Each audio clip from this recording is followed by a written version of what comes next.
Hai semuanya, balik lagi di channel Fakta Unik dan Menarik.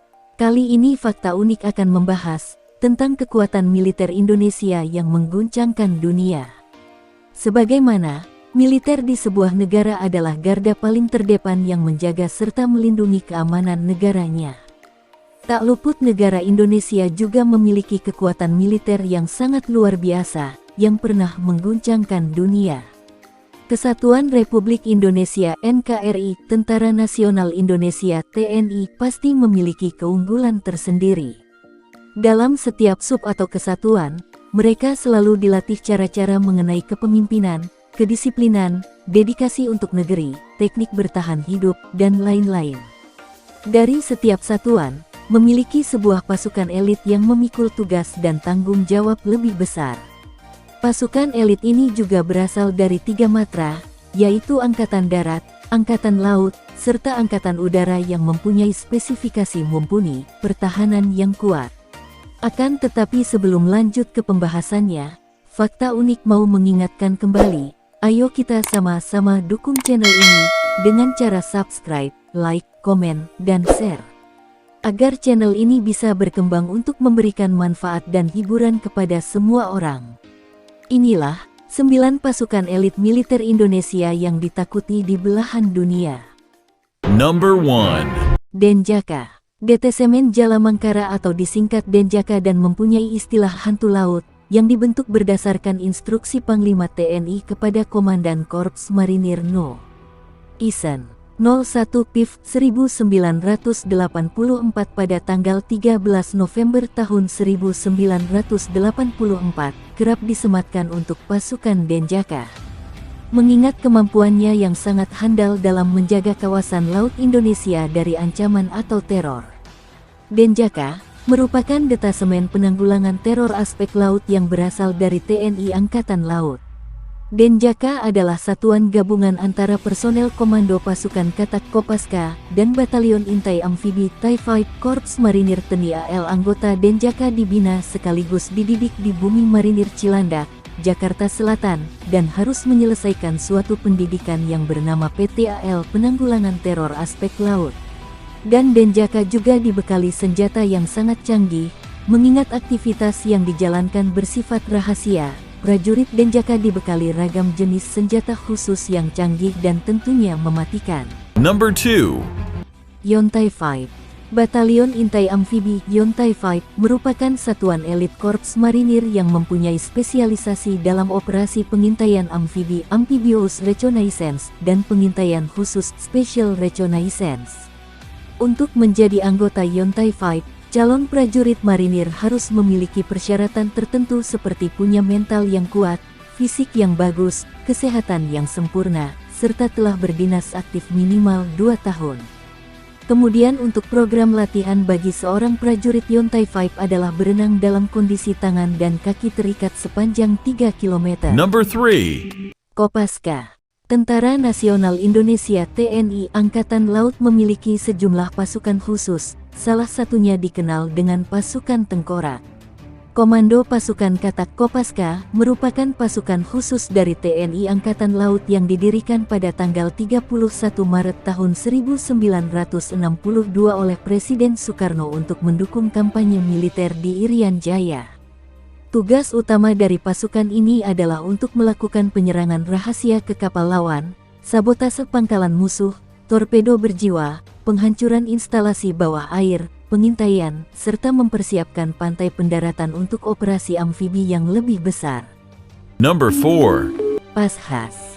Sejak didirikan pada tanggal 17 Oktober tahun 1947, Pashas mengalami perkembangan pesat, baik secara organisasi, sumber daya manusia (SDM) maupun faktor lainnya. Pashas juga sekarang sudah berganti nama menjadi Kopasgat Komando Pasukan Gerak Cepat. Hal tersebut tertuang dalam Surat Keputusan SK Panglima TNI Nomor Kep 66I 2022 tentang pemberhentian dari dan pengangkatan dalam jabatan di lingkungan TNI yang terbit pada Jumat tanggal 21 Januari tahun 2022. Sejarah Pashas merupakan pasukan khusus yang dimiliki oleh TNI AU. Pasukan ini diharuskan memiliki kualifikasi minimal para komando Parako untuk dapat melaksanakan tugas secara profesional. Pashas mempunyai tugas utama yaitu merebut dan mempertahankan pangkalan udara dan menyiapkan pendaratan pesawat serta penerjunan para pasukan. Number 5. Totaipur. Totaipur pasukan siluman andalan TNI AD yang ditakutkan. Totaipur dibentuk pada tahun 2001 serta langsung diterjunkan dalam operasi di Aceh, Poso, dan Papua. Selain itu, pasukan yang diprakarsai Jenderal TNI Purn Riyamizar Triakudu saat menjabat sebagai Pangkostrat ini memiliki spesialisasi dalam bidang sabotase ataupun intelijen serta operasi tempur dengan misi khusus. Peleton Intai Tempur Totaipur merupakan pasukan berkualifikasi intelijen tempur Kostrat. Pembinaan satuannya berada di Yon Satria Sandi Yuda dan dalam pengoperasiannya mereka di bawah kendali Panglima Kostrat yang berkemampuan Trimatra. Tujuan pembentukan peleton Taipur ini adalah untuk melatih serta membentuk prajurit yang kokoh dan jajaran Kostrat menjadi prajurit Taipur yang memiliki kemampuan khusus dalam melaksanakan tugas operasi di berbagai bentuk medan seperti di rawa, laut, hutan, gunung, dan perkotaan. Prajurit Taipur juga memiliki keahlian khas melakukan infiltrasi langsung ke jantung musuh secara senyap untuk melakukan sabotase. Selain itu prajurit ini memiliki keahlian khusus bertempur di darat, laut dan udara. Untuk bisa menjadi prajurit Taipur ini harus menjalani pelatihan yang sangat berat dan berjenjang. Number 6. Kopassus. Dikenal sebagai pasukan baret merah, Kopassus, unit militer elit asal Indonesia, dianggap jadi salah satu pasukan khusus terbaik dunia. Tepatnya pada tanggal 16 April tahun 1952, dibentuklah Kesatuan Komando Teritorium 3, Cikal Bakal Kopassus. Komando Pasukan Khusus Kopassus merupakan bagian dari Komando Utama Kotamat Tempur yang dimiliki oleh TNI Angkatan Darat. Kopassus memiliki kemampuan khusus seperti bergerak cepat di setiap medan, menembak dengan tepat, pengintaian, dan anti-teror. Tugas utama Kopassus adalah melakukan serangan langsung untuk menghancurkan logistik musuh, combat SAR, dan menerapkan Advanced Combat Intelligence operasi intelijen khusus. Number 7. Satuan 81 Gultor. Satuan 81 Gultor adalah satuan yang terdiri dari prajurit terbaik dari seluruh prajurit TNI dan bermarkas di Cijantung, Jakarta Timur. Pasukan tersebut dibentuk pada tanggal 30 Juni tahun 1981, Sat 81 Gultor benar-benar rahasia. Saking rahasianya, keluarga pun tak tahu tugasnya. Tak banyak yang tahu, Komando Pasukan Khusus yang disingkat menjadi Kopassus yang merupakan bagian dari Komando Utama Kotamat Tempur yang dimiliki oleh TNI Angkatan Darat, ternyata memiliki sebuah pasukan elit yang bernama Sat 81.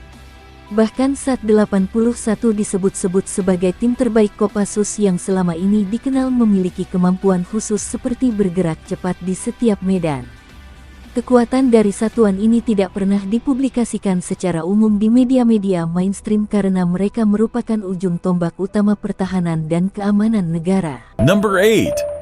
Sat Bravo 90. Sat Bravo 90 terbilang masih muda karena baru dibentuk pada 1990 saat Marsekal pertama Maman Suparman menjabat sebagai Komandan Puspashas.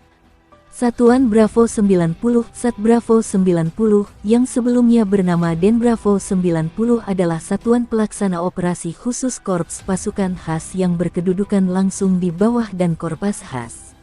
Pasukan ini beroperasi secara individu dan memiliki banyak latihan yang harus dijalani. Beberapa di antaranya seperti latihan infiltrasi laut. Tujuannya untuk penyerbuan pangkalan udara lepas pantai di Pusat Latihan Denjaka, latihan Underwater Demolition (UDT) yang dilakukan di Sarana Latihan Kopaska, sampai latihan penjinakan bom yang dilakukan di Pusdikzi Gegana Polri. Satuan Bravo 90 ini bertugas untuk melaksanakan operasi intelijen, melumpuhkan alutsista atau instalasi musuh, dan melakukan penindakan teror bajak udara serta operasi-operasi lain sesuai dengan kebijakan Panglima TNI. Number 9. Batalion Rider. Batalion Rider adalah salah satu batalion pasukan elit infanteri yang dimiliki oleh Tentara Nasional Indonesia (TNI). Sebagai bagian Kostrad, prajurit Raider telah memiliki kemampuan kualifikasi intai tempur dan lintas udara. Sesuai dengan namanya, Batalion Raider yang dibentuk pada 2003 itu didesain untuk mampu melakukan serangan secara cepat dan mendadak. Setiap Batalion Raider terdiri atas 747 personel dan setiap personel memperoleh pendidikan dan latihan khusus selama 6 bulan untuk bisa melakukan perang modern. Tiap-tiap batalion ini memang dilatih secara rutin agar bisa memiliki kemampuan tempur 3 kali lipat di atas batalion infanteri biasa. Karena itu, prajurit Raider dibekali kualifikasi khusus untuk menguasai 3 kemampuan utama. Ketiganya yaitu spesifikasi anti-teror untuk pertempuran jarak dekat, anti-gerilya dengan mobilitas tinggi, serta kemampuan melakukan pertempuran-pertempuran berlarut panjang. Itulah 9 fakta tentang pasukan elit Indonesia yang disegani dan ditakuti di dunia. Terima kasih sudah menonton video fakta unik dan menarik. Semoga bermanfaat.